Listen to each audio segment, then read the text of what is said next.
Greetings. My name is Kate Rademacher, and we're here with Writing for Your Life and Compassionate Christianity. I'm so happy to be back with one of our longtime friends, Jennifer Grant. Jennifer is an amazing human being and a wonderful writer, and she is a writer, an author of multiple books for adults as well as children.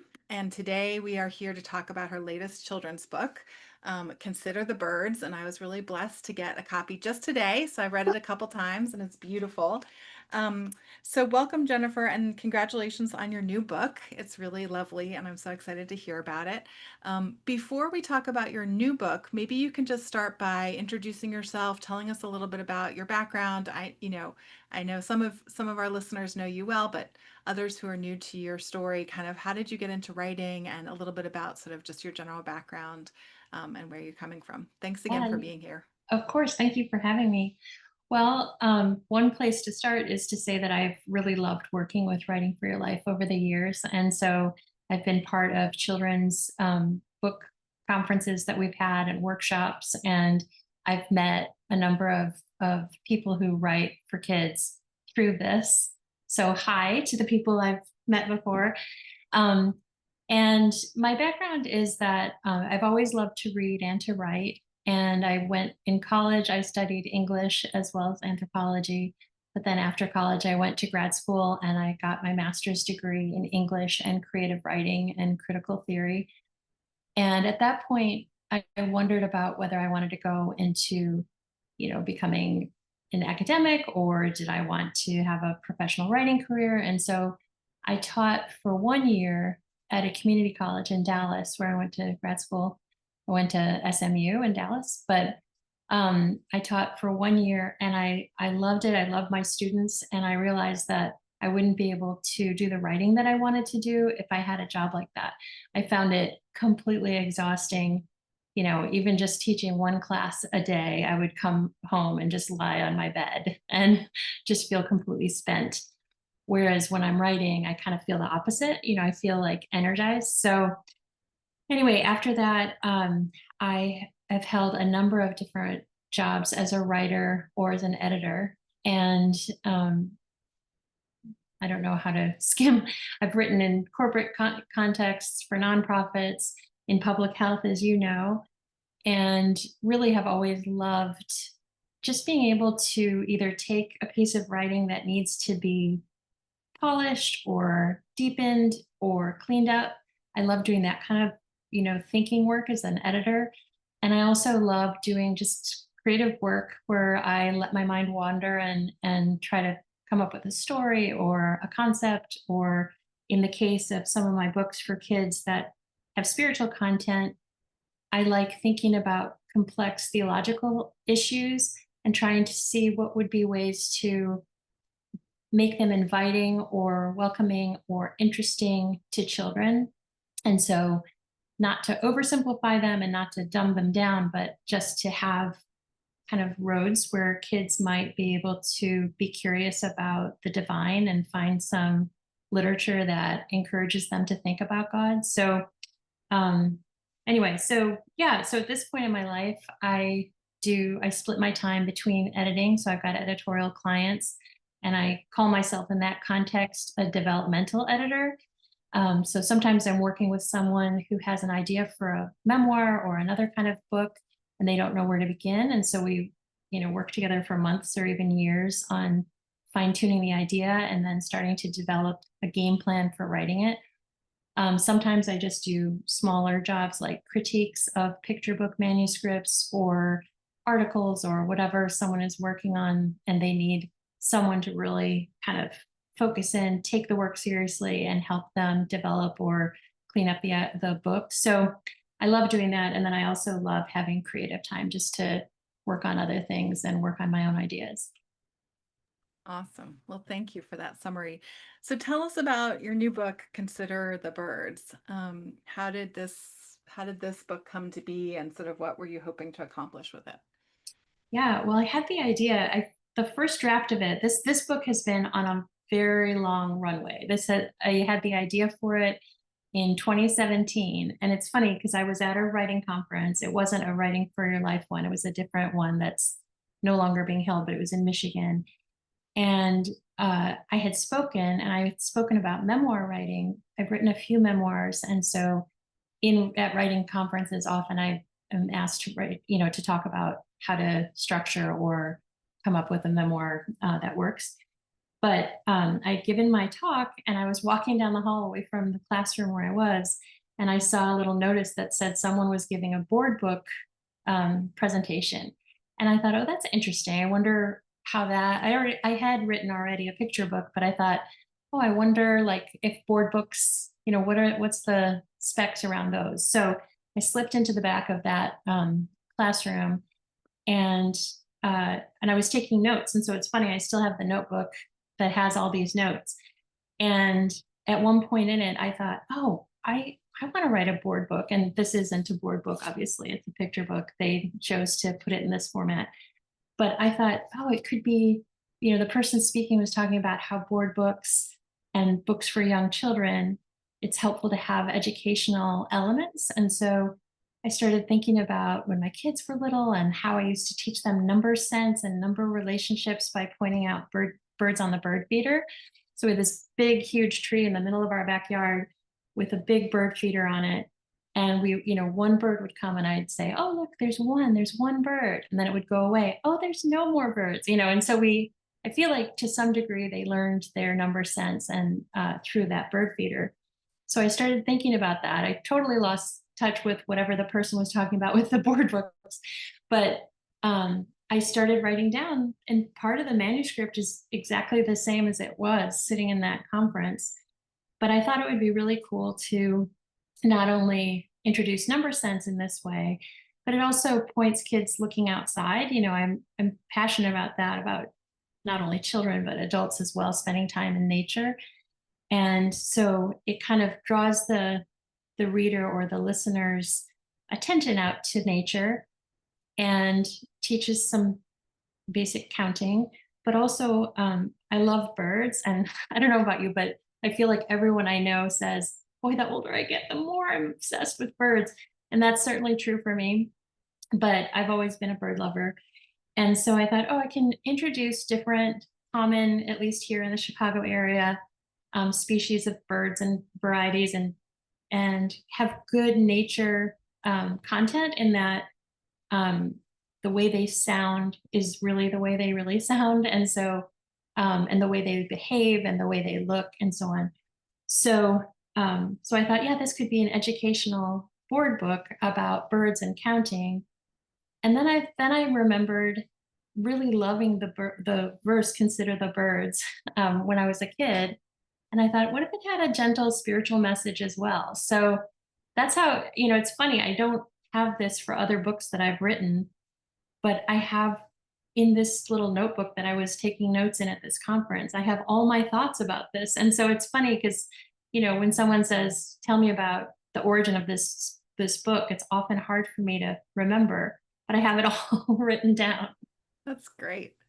I love that. That's great, like a time capsule almost. Hmm. Well, as you mentioned, so this does reference, in a gentle way, the scripture passage from Matthew 6, verse 26, consider the birds. And as I was just mentioning to you before we started recording, I really appreciate this genre of children's books that does have sort of a scriptural basis or reference point, but that doesn't isn't too heavy-handed about it. And the maybe you can just talk a little bit more about how the book is structured and just sort of, why you chose maybe to make the reference so gentle. And it really, it doesn't come up overtly until the last page when you write, consider the birds of the air, God gives them food to eat, etc. And then the last page, God loves you just as you are and takes care of you too. So that's sort of where you kind of the connection to the scripture is made. But I really appreciate that it's not this kind of heavy-handed sort of stuff it down your throat. So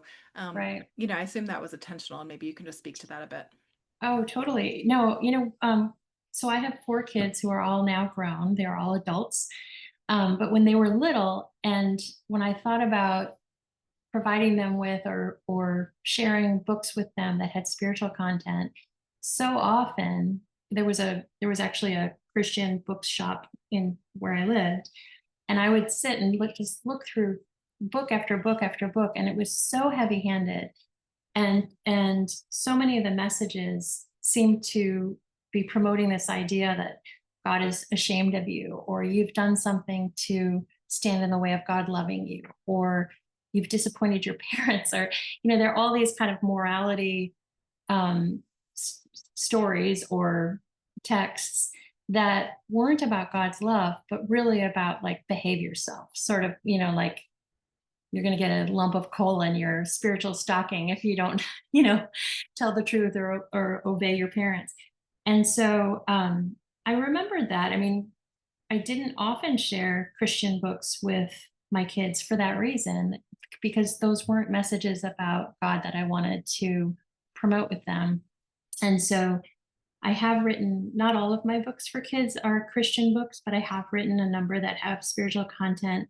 And in every time, each time I've done that, it does feel extremely important to me that the message be one of love and one that is inviting and not shaming or, it's not, I don't want this to be a way that parents will, you know, beat their kids over the head about behaving themselves. I would love that the books that I write that have spiritual content are inviting and make kids feel curious about who is God, what is here that we don't see, and what is this feeling that I sometimes have, and could there be a loving God that loves me? So yeah, it's really intentional that it has a gentle message, and that I hope it wouldn't be damaging in any way to a child's spiritual curiosity.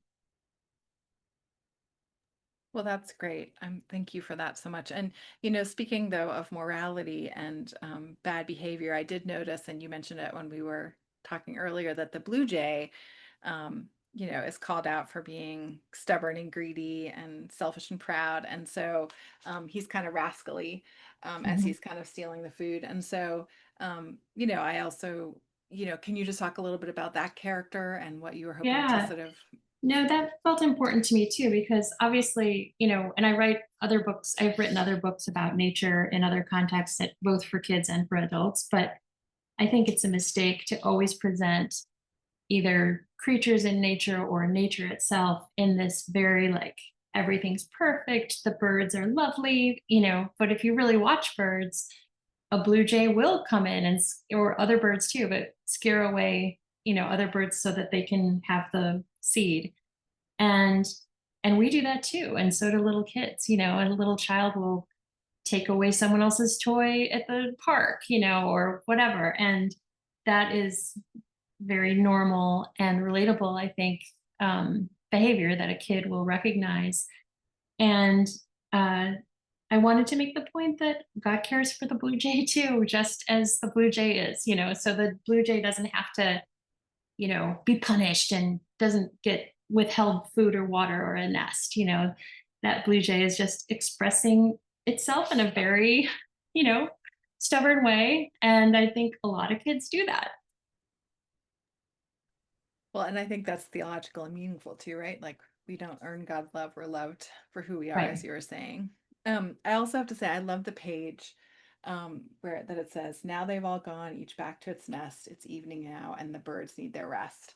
And as you know, I've written a book about rest, so this really resonated. But as I was reading it, I just sort of went, oh, and I felt restful as I was reading it. So, Oh, that's nice. I'm glad. and I know that you have written about related topics. So I'm just curious if you have anything to say about this page and sort of coming full circle before you then pick it back Yeah. up for your final kind of messages. Yeah. Well, I always appreciated when I would read picture books to my kids when there was kind of a good night message, because at the end of the day and you're trying to calm them down and signal that it's time for bed. So this was sort of my, I don't know, maybe I was trying to stand up for all those poor tired parents who have toddlers, and I could see them reading, it's evening now and the birds need their rest. I could hear them say, and you need your rest too, sweetie, and the calming colors that the illustrator used, and just the kind of coziness of those three little birds sitting there. I mean, I hope that it'll promote like a feeling of coziness and, hey, we get to go to sleep too. So I think it's me trying to lend a hand to those parents who are trying to get their kids to sleep at the end of the day. Well, that's great. I didn't even think of that angle, but that's perfect. Well, a lot of our listeners identify as spiritual writers, as you know. And so I'm just curious, maybe taking a step back and just thinking about the craft and the business of being a writer.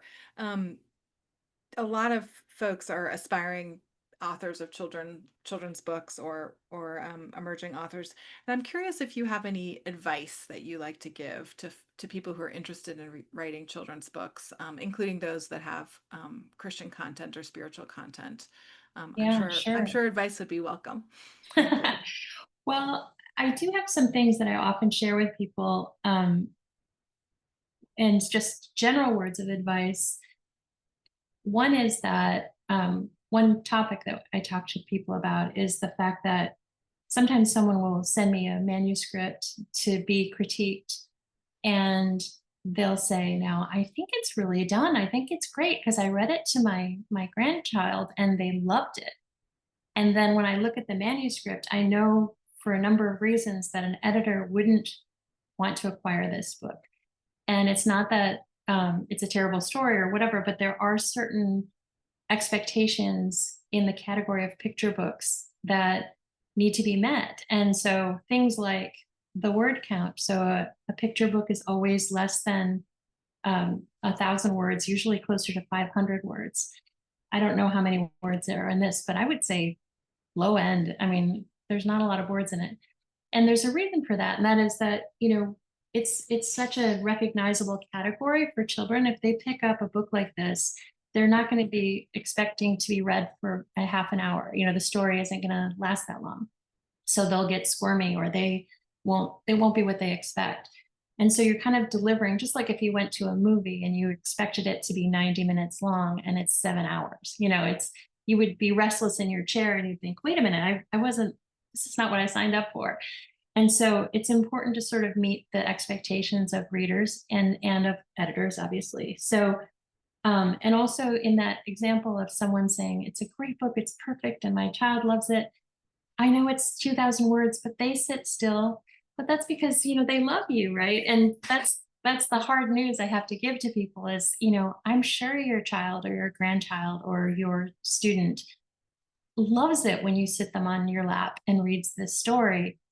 But you've got to know it may not be about the story. It may be about the love that you're expressing to them and the closeness that they feel. So it's good to be, I try to be really brutally honest with writers about meet the expectations, make sure that each page makes you want to turn the next page. Again, like little kids, if you picture, a parent with a big stack of library books, if a child is halfway through the book and has totally lost interest, they'll just toss it and get the next one. And so our job is to keep them engaged, keep them, really wanting to know what's going to happen next. And with this book too, I tried to do because it has math content essentially. I wanted to make it interactive, because kids have iPads, they've got different toys that make sounds and interact. And so there are a few direct address times where I'm saying, like, count the birds with me, or what do so I was inviting touch and tapping of the pages. So it's good to be mindful too for those who are writing for young kids. How can I keep them engaged? Are there ways that they can touch the page, or can I invite them to interact in a more tactile way? So that's another thing to think about. I do always say, and I know this is probably maybe old news to people listening, but joining the Society of Children Book Writers and Illustrators really is a great idea. And you don't have to be a published author, and you don't have, you can go to the conferences even if you're not a published author. But by joining this big helpful group of people, there are always these online workshops, and there are conferences you can attend. You can ask questions. There's different resources. And I mean, obviously, Writing for Your Life also has a lot of material that people can dig into. And it's listed under resources, right? Or resources for writers. So I would encourage people to do things like that and to really take seriously their craft and find ways to keep talking to other people about it, to listen to other people who are teaching about this. So there are a lot of really great resources. So I would say I often send people to Society of Children's Book Writers and Editors or illustrators, and also to Writing for Your Life. And Writing for Your Life, the resources are free. That's correct, right? So Yeah. there's a lot to dig into, and old interviews you can watch, and just different ways that you can engage your imagination around doing this work. Well, that's great. I really appreciate that advice, because I think people are hungry for it, and I appreciate the sort of hard truth that you're talking about, sort of giving people direct feedback. Well, let's now come back to consider the birds. And I know you mentioned early on that this is the first in a three-part series, and so maybe Mhm. you can tell us a little bit about more about the series, and uh, in particular, I'm curious if the math content will be in all three of them, sort of the math and No, so they're counting. each of the 3 books in the Consider series does educate about something. This obviously has the number sense in math. Second one is Consider the Lilies, and it's colors. And so I have all these different flowers, and it would be an early learning book about, what color is this, or and what I was picturing when I was writing it, that a really little child is maybe learning their colors, and an older child does know their colors and now could maybe recognize how to spell those colors. So there's, anyway, that one, and it's all 3 books are illustrated by the same person, Juliana Swaney, who is a beautiful illustrator. So yeah, so Consider the Lilies is the educational portion, is colors, and also types of wildflowers. And so in the way that Consider the Birds introduces different birds, Consider the Lilies introduces different types of wildflowers. And that one comes out in February of 2026. And then the third one, Consider the Night Sky, is also educational, and it's about things that we see at night. So it's the moon, stars, constellations, but also things closer to home, like the trees, and things that we can watch at night from our backyard or from a park or from our windows. So and so the educational portion is about things that you find at night in the sky. That's lovely. Well, I'm so glad this is a three-part series. And maybe my final question is about creation care, because I know you mentioned earlier that that's really important to you, and this seems to be a theme through a lot of your writing. So maybe you can talk a little bit about that. Yeah, just that I feel like, in terms of our mental and physical health, it's so good to be in nature, and it's so important that we care for the natural world. And we're seeing, unfortunately, what happens when we don't, and the detrimental effects for humanity, but also just the beauty that we squander when we don't take care of the earth or the creatures of the earth. And so, yeah, I mean, in the last several books that I've written, including these, um, I hope will, invite and help to generate, love of the natural world and care of the natural world. Well, thank you so much, Jennifer. Maybe just as we're wrapping up, if there's anything else you want to add, any new projects you're working on, but also if you can just share where readers can find you online. Um, and, I assume that we can get this book wherever books are sold. Um, but sort of how can we stay connected with you and learn more about your work? Yeah. So my website, it's easy. It's just jennifergrant.com. And you can contact me through that. And and that has links to, like, my Instagram, which is Jennifer Grant Writer, and some other things like that. And in terms of projects right now, currently I've got a few editorial clients that I work with, including people working on picture books. And and I do, and maybe some of you I've done this um, for some of the Writing for Your Life conferences. I did do manuscript critiques, so I'm basically doing the same thing with clients, and I use the same template that I used with Writing for Your Life folks, and then often keep working with the writer as they develop and edit the manuscript. And then I'm also working on a work of fiction for adults right now. And so that's been a real joy for the last about a year and a half. I've been working on it. And I hope to have what I'm calling a discovery draft, first draft, done by the end of this calendar year. So I have an accountability coach and a person that I pay to help me keep on track and to look at my pages. And I encourage any of the writers here listening to think about whether they can make a trade with someone that once a month you send me your pages and I'll send you my pages. And, whether or not money is exchanged, the main thing is to have accountability in our work. And I know that if I didn't have this accountability partner, I would not be as far as I am in this project. So Well, that's great. And we've been just talking about accountability and other Writing for Your Life events this month. So that's timely and good. good.